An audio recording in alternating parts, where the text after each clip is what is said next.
Welcome to another Retronaut video. So in a previous video in the series, we looked at retrobriting, repairing, testing, and generally renovating this Amiga 1000, which is a machine I've wanted for so many years. And overall, that process worked out really well. We repaired everything we wanted to repair. We managed to retrobrite everything we wanted to retrobrite. The machine is working, so that's the most important thing as well. But the only thing I think that was a little bit of a letdown was the logo on the keyboard. So when I retrobrited the keyboard, I took it apart. I did basically everything right. And in previous retrobriting projects that I've done, I haven't found that this has ever happened before. So what happened with the Amiga 1000 keyboard is that unfortunately the logo, which is on its top right corner, was actually printed on a piece of plastic, and then that piece of plastic was then stuck on top of what turned out to be a metal badge.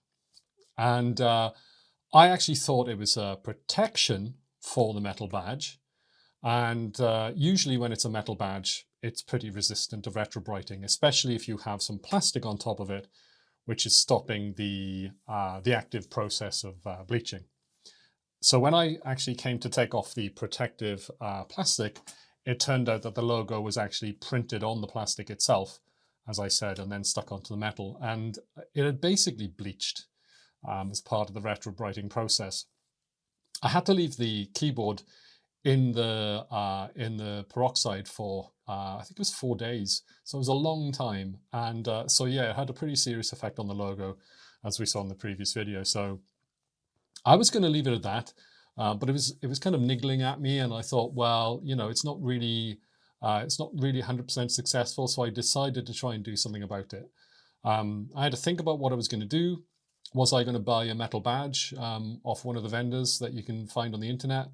That's actually, you know, not a bad idea. But I also thought that maybe I could just fix it by painting it. So when I was younger, like a lot of younger people back in the day, I had a hobby of painting toy soldiers, Warhammer, and D&D characters. And you basically use a range of acrylic paints, which are water-based, and then you paint the characters. And I thought, well, it's a pretty small logo, and it's a rainbow. So all I really need is red, yellow, and blue, the primary colors, and then I can paint it. So in this video, we're going to look at trying to do that. I don't know how it's going to turn out. I've got some hope. I think it's going to work. We've got the paints. I've got a modicum of talent from back in the day. Hopefully I can dredge that up, and we'll hopefully fix this logo. So let's roll on the video and see how things work out. So I want to show you what's actually happened to the logo here, and it's quite difficult to do that because I've already peeled it off to see what's going on underneath. But this is the kind of state of it when I removed it from the retrobriting tank, the Uvinator. And you can see what's happened here is that this, what I thought was actually a protection for the underlying logo, it turned out to be the logo. So I just want to show you that now. And you can see that I think the peroxide got underneath of the plastic here. And what it seems to have done is lightened these areas where it got to. And these other areas where it didn't get to, it's left it as a kind of beige. So let's remove the plastic. I'll just put that to the side here. And you can see exactly what I just said. Where it's actually got to the plastic, the peroxide, it's lightened the plastic to be closer to the rest of the case. And then where the actual logo is, which I thought was actually painted, I thought this was painted directly onto the plastic. It isn't. It's actually on this piece of plastic here. I mean, it could be that the paint transferred to this, but I don't think so. I actually think what happened was the ink was actually deposited on this plastic, and then this was actually stuck on here. So what we're going to do in this video is we're going to try and remedy this by painting in this logo. And to do that, I've bought some Warhammer paints. Something I haven't done for a long time, maybe 30 years. And if you go to one of their stores, you might be slightly seduced into buying lots and lots of different colors, because they have literally almost every single shade of yellow, every single shade of blue already pre-mixed for you. But for instance, this one pot of yellow paint here was £5, and I've had to buy 4 pots. I've actually already bought a ready mixed beige, which is called Morghast Bone. Looking through the pot, that looks like a pretty reasonable match for this beige. Obviously it looks darker, so I may have to dilute that a little bit with some white. So what's my plan here? So with these paints, I've got the primary colors. I've got yellow, blue and red, which are the subtractive color system primary colors. I'm going to try and remove the paint from the actual logo here, and I'm going to do that using alcohol. Clean it. That might get rid of some of the beige that you can see as well, although I don't think so. And once I've got that done, what I'm going to do is I'm going to try and match the beige, because I actually think that might be an intentional color. So I'm going to match that beige, and I'm going to mix up the beige that I have here to try and match that beige. And then I'm going to paint the logo itself in white. So this is the Warhammer paint, White Scar, which apparently is just white. They have numerous whites in the Warhammer color range. So yeah, that's just going to basically be just an undercoat. And then I'm going to try and paint this logo. So this is a photograph of the actual main case, which only had Sunbrighting. And you can see it's a half-tone print. You can see the dots from the half-tone printing process. The left side of the tick obviously is blue, gradiating not very well, to be honest, in the original logo into a green, very dark green. And then it very quickly, before it even gets out of the bottom of the 2 ticks, gradiates into a yellow. There's a large band of yellow, and then obviously top right it gradiates through orange and then into what I would call a scarlet red. This is the red that I have. And you can see that it's not an exact match for that red there. It's going to have to be mixed with some yellow. This is called Ball Red. So yeah, I'm going to have to do a little bit of artistic painting here. So what I'm looking for, ideally, is for it to come out looking reasonably similar to what we see here. If it's not an exact match, I can live with it. Actually, this is the blue, which I've got, which is actually not a bad match for that. And in each case, what I'm trying to do is, this is called Talasar blue. I'm trying to get what as close as possible to the standard mid subtractive colors, middle red, middle yellow and middle blue. And what I mean by that is I don't want any green in the blue. I don't want any red in the blue. I don't want it to be a purpley blue. I don't want it to be a greenish blue. I want the yellow to be pure yellow, and I want the red to be as close as possible to pure red. And that's what I've done. I've picked out these colors, and I'm just going to use traditional mixing, subtractive mixing theory to try and get to the colors that we need to see on the logo. Let me just clean up the logo now and see if we can get any joy out of cleaning it with some alcohol.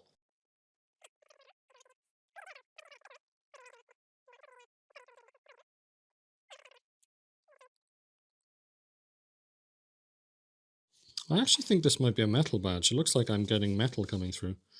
So I'll have to be careful here. I think yeah, definitely.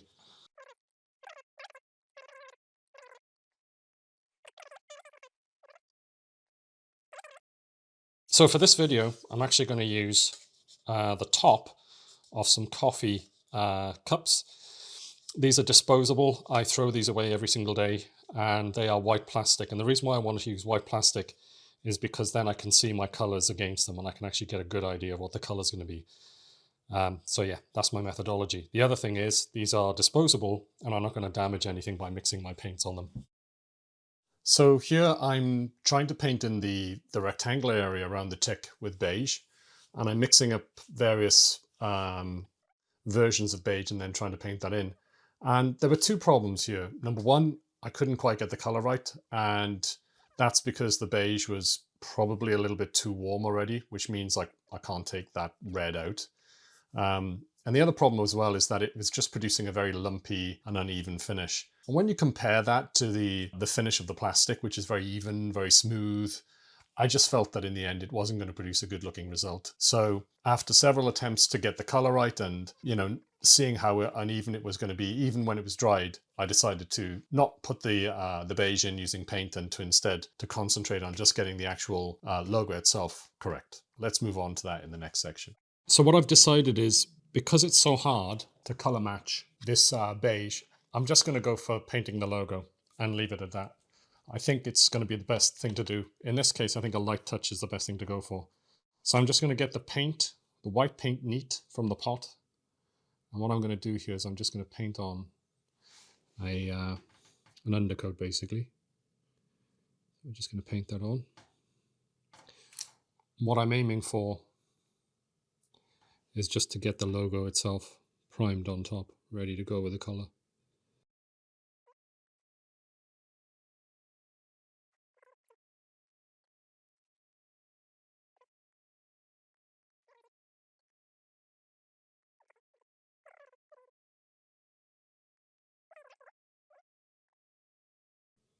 That looks pretty good. So the next stage is we're just going to leave that dry. I'm going to clean the brush, make sure I get all the paint off it. Once that's dried, I'm going to paint in the blue, and we'll see how that goes. So we've got the tick painted with white, and the reason why I've done that is because when you paint, and this comes from my figure painting days, painting Warhammer and D&D figures, when you paint something with an undercoat, it changes the color which you then put on top of it. If you want a character to look quite dun, quite dark, quite gloomy, then you might use an undercoat of black. You would also tend to use black as the undercoat on metals.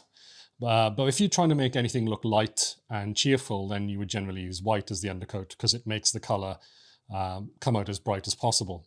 Now this logo, obviously, we don't want it to look dun. We don't want it to look dark. We want it to look light. So I've used a white undercoat. Now, looking at my phone here off camera, I'm looking at the ticks and I can see that the beginning of the ticks are, I think, going for like an indigo color, and then they're going to mid-blue. So I'm just going to concentrate on that part of the ticks for now, and I'm going to paint from here onwards in blue, and then I'm going to try and paint the end of the ticks in indigo. So first of all, let's just give quite a light coat of blue, and I'm just going to take this straight out of the pot.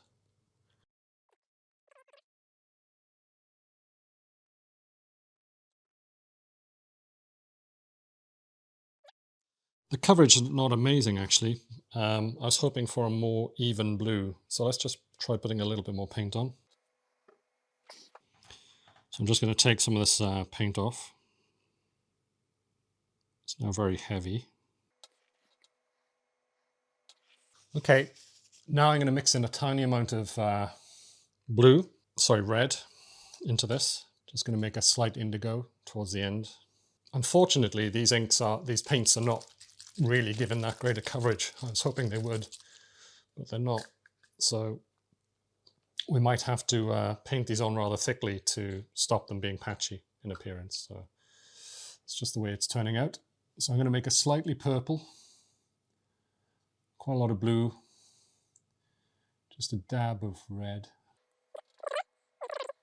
Okay, so I'm just going to clean my brush before putting it on. I'm just going to paint it on at the end there.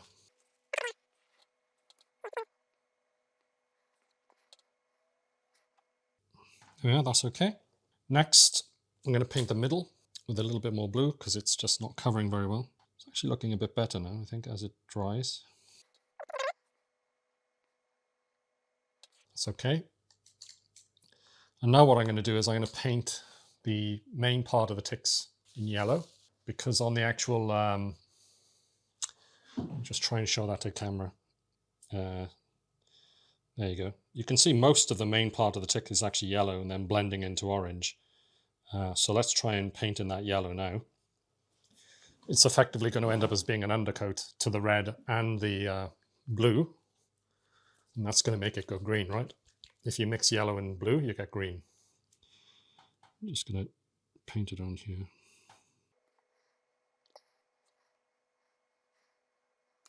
As I said, this is effectively going to end up as an undercoat to the red and the the green down here. So, and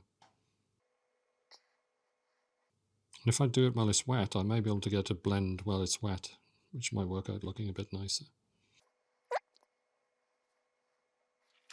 Okay, next we're going to do the green. For that, I'm just going to need a tiny dab of blue, and then I'm going to mix yellow into it. Every time I do this, I have to clean the brush because I don't want to pollute the pots of paint. So let's mix in some yellow now. And what I'm going to do is I'm going to produce a pale green, and then I'm going to try and add more blue, and then bit by bit make it blend in. So hopefully that will now look, that's now a very yellow green. And it doesn't go very far up, you know, in the design. It's weird. It blends into yellow almost immediately. So I'm going to just do a bit of yellow green here. Next, a bit more blue. Yeah, this is more of a, still a kind of yellowy forest green. Also, you want to paint that in a bit further down. We just want to clean the brush, and what I'm going to do now is I'm going to try and just blend that together, just with some damp, just some water. Okay, maybe just put a bit on, because it's gone very thin here. Okay, now a little bit more blue. Okay.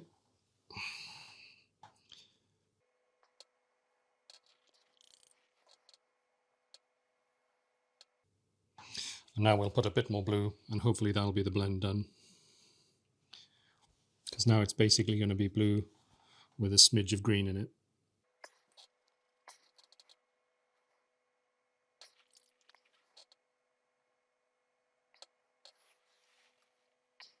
Okay, now we're going to do the opposite. We're going to go from red to orange. So to do that, I'm going to need a lot of yellow. And then we're going to introduce red to it bit by bit until it goes orange. Now, I need to be very careful just to put a tiny amount of red in this, because it'll immediately go orange. Got to be very careful we don't put too much. I'm just going to mix that up a bit. Let's have a look at the artwork. Comes about halfway down. The blend starts pretty much midway up the stripes. So I'm just going to paint this in. There we are. Now a bit more yellow, a bit more red, sorry. Okay, so a bit more red. I'm going to try and use the strong orange that I mixed at the beginning. Blend that in at the top. Okay, now put a bit more red in. For this, I'm just going to focus on the red and just try and get a drop.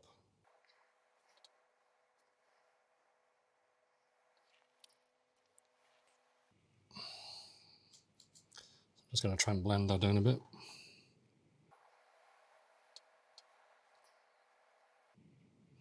And now a bit more red.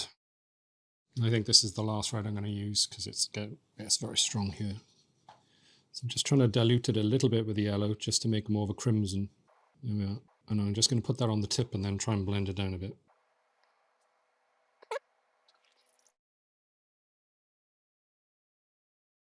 Okay, I'm pretty happy with that, except for the blue at the bottom.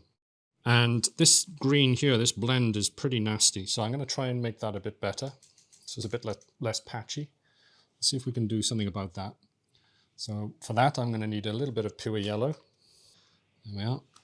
I'm going to mix that in with the green here, which I've got left over. There we are, I've mixed a bit. Forest green, very pale green. So I'm just going to try and get a bit more coverage on this. I just feel like this is very patchy looking. Yeah, definitely nicer that.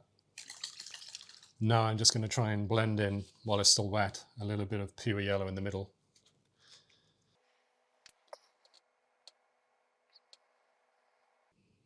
There we are. And now, that's just the paint on. Now I'm going to try and blend it a bit, which is not going to be easy. Let's try. Hopefully it'll work a bit better this way. And now I'm just going to retouch that blue, the base of the blue. I'm not very happy with the base of the blue. So let me just try and fix that. Just a tiny drop here. Just this bit here.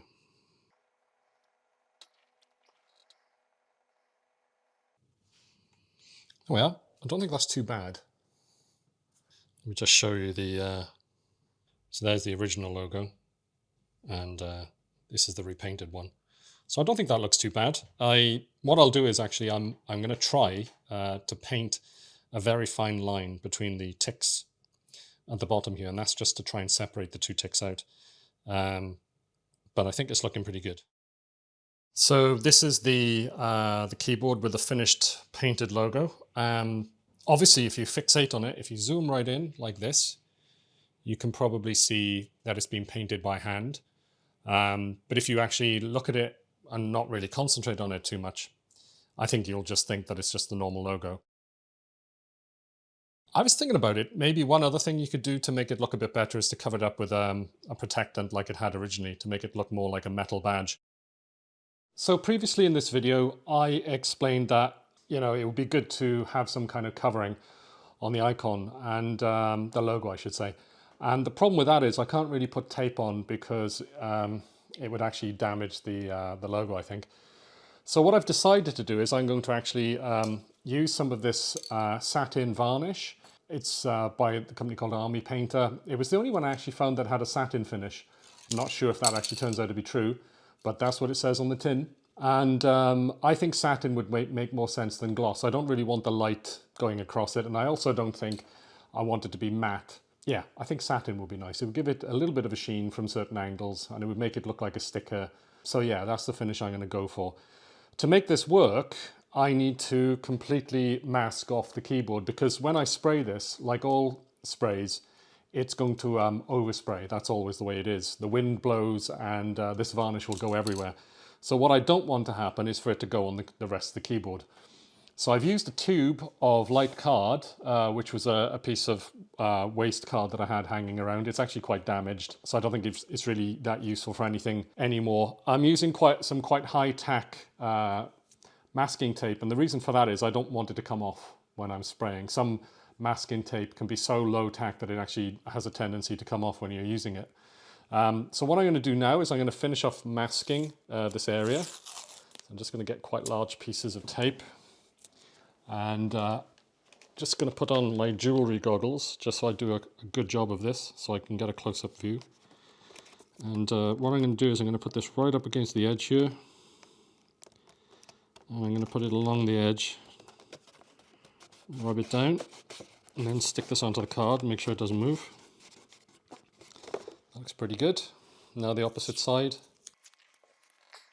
It's quite important here I get this right up against the edge, nice and neat. So it's a really good mask. There we are. Now the top edges. And like I said, the only problem with this will be if it comes off during the spray. So hopefully this high tack will stop it doing that.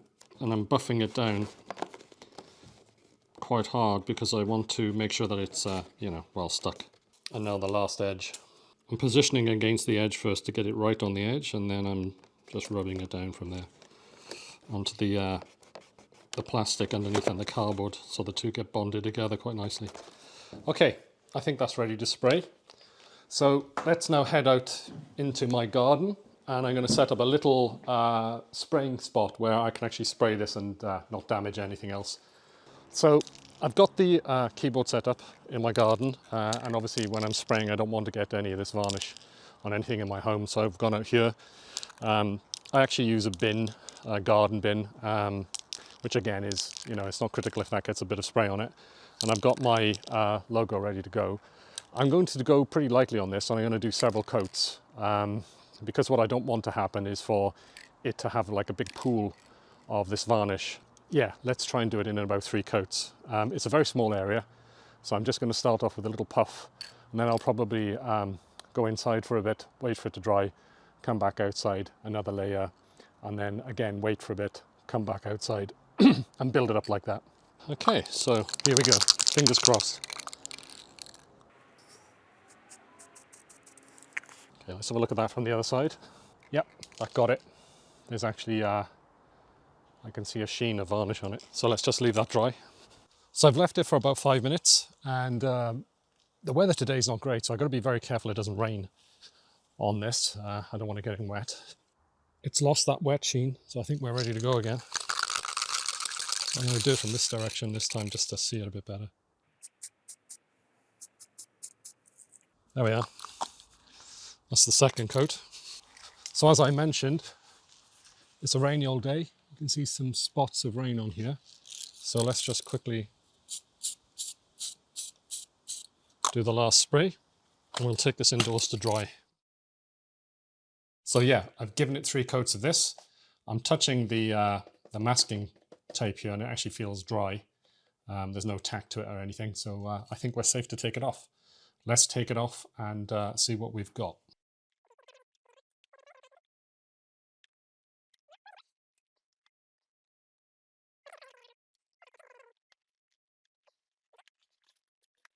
Now we're just going to turn it over and take the tape off the back. And there we have it. I've got to say it looks pretty cool. Does need a little bit of cleaning up at the edges there, so I'm going to do that off camera. Probably I'm just going to use a little bit of alcohol just to clean that there and just get the overspray off and clean that up a bit. And then we'll wrap up this video. I think it's looking pretty cool. Well, in the end, it all worked out pretty well, didn't it? This is the final result. I'm just going to hold that up to the camera. Hopefully you can see there that the logo is looking pretty good. I think the cherry on the cake was the clear coat that we put it on. I actually think it was looking a little bit strange without it, because the original plastic is obviously a uniform surface. And I was trying to get back to that. I was trying to get back to it being slightly glossy. And I was trying to work out how I could do that. And I thought, well, sellotape could do it maybe, you know, clear packing tape. But the problem with that is, you know, it's going to remove the paint if I ever have to take it off again. And then I thought, well, what's another technique that I could use? And I thought, well, yeah, maybe some kind of clear coat, a varnish. So I ordered that off Amazon once I got the logo painted. I thought it was looking pretty good, and I just thought it would be worth trying to put a clear coat onto it.